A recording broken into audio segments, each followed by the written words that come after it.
draft, and we'll see whether or not they feel like they have to get a quarterback and how high they would have to get one. But today, they've landed the former number 2 overall pick, Zach Wilson from the New York Jets, in a draft pick flop. That has a nice ring to it there. Adam, I'm glad you're with us this entire show. Happy draft week, everybody. Dan Orlovsky, Mina Kimes, Mel Kiper Jr. as well. Dan, we'll start with you. What do you make of this move for Denver and their quarterback plans for this week specifically?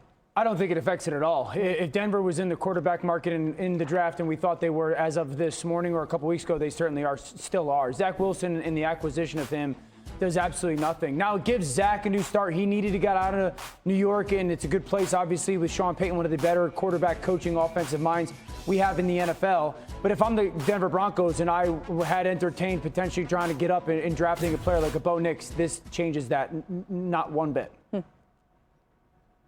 Yeah, in total agreement with Dan. I think the draft capital or lack thereof given up really tells the story, frankly, of how both sides viewed Wilson. I also think for Sean Payton in particular, coming off of this year with Russell Wilson, where I imagine he had some frustration with Russ holding on to the football, taking a lot of sacks, I can't think he would be totally drawn to that same skill set and the other Wilson as a replacement. That said, I like this for the Broncos. I mean, it costs them nothing. It's a buy low scenario. They can see if they can develop him, see what you got in him. But to Dan's point, this shouldn't change their approach to the draft at all if they want to go up and get a quarterback. Mel, maybe some have forgotten, but it's kind of hard to forget that Wilson was the 2nd overall pick for the Jets as recently as 2021. You evaluated him. We all did. Are you surprised about how this has played out?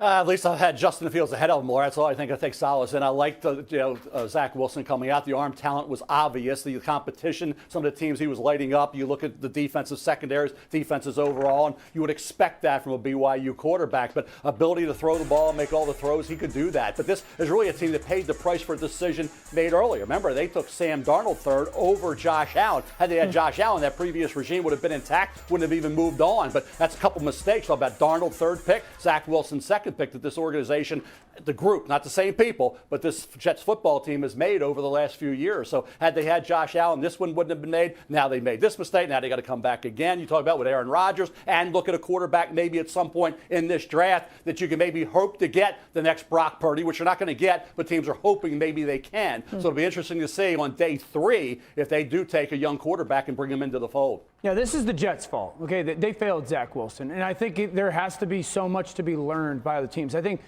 specific to the Jets, Zach Wilson had flaws coming out of college. They immediately put him on the field. When you take players that have specifically mechanical flaws and you put them on the field, you set them up for failure. And Zach didn't do himself any favors. Like the 2 things that were Zach's issues coming out of school were he was in his lower half a problem, mechanically not consistent. That has never been fixed, partly because of having to play right away, and then he panicked with the football, and that has never been fixed, partly because he had to play right away. So there is some onus on the player, but in many ways, this is a Jets failure, and I hope that we as an NFL group and organization start to pay attention to this, that if you just take these young players and they don't have these unique skill sets and they have flaws that they don't get the chance to figure out, they are going to fail at that position. Maybe a cautionary tale a little bit for even this year at times, although there are some unique skill sets. Let's get to that. From the 2021 2nd overall pick to this year's number 2 spot, where the Commanders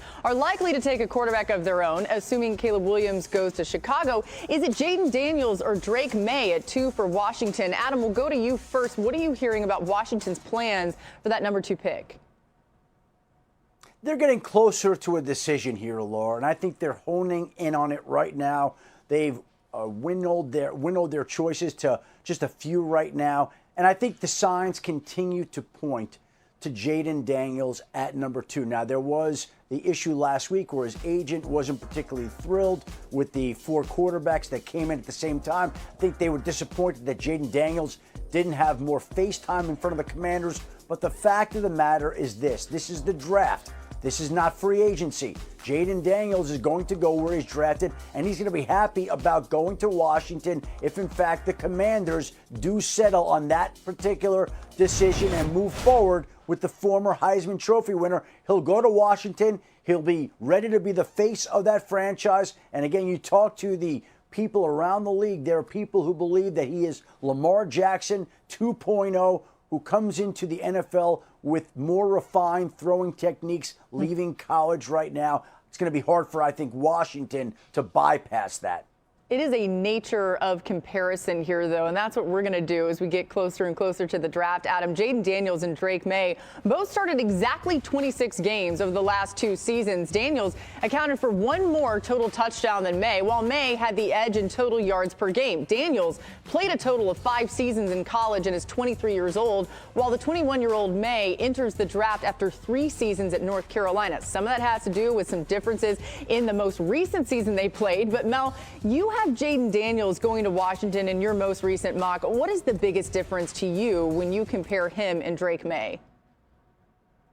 This is what you saw, Laura. You go back to the Virginia game. This is Virginia. Drake May struggled against the Virginia Cavaliers, NC State, and parts of that game. You think about what Jayden did. Jayden didn't struggle. Jayden didn't have an off game. Jayden had a great game from day 1 till the end, and he had 2 great games in back-to-back years against Alabama. So while he's lighting up Alabama and Nick Saban's defense, Drake May struggling against Virginia. So again, with inconsistency in the actor, now you're picking apart guys because you have to separate them. So somebody's got to be 1, somebody's got to be 2, somebody's got to be 3. You can't have both. So the bottom line is you got to pick between the 2. I've always liked Jayden. Jayden's been like Joe Burrow from year 1 to year 2 at LSU, the monumental leap. Joe Burrow did the exact same thing. Drake May was expected to challenge Caleb Williams. It just didn't happen late in the year. He had Tez Walker, he had some open receivers, he had time to throw, and he was just off with some of those throws like a pitcher. Didn't have his best stuff. So the bottom line is, yes, he has a ton of talent. Yes, he can be great. But right now, Jayden Daniels, I think, is more deserving of being the 2nd pick overall. See, Mel, the one big year for me is a pro, not a con. You just mentioned it. Joe Burrow did the same exact thing his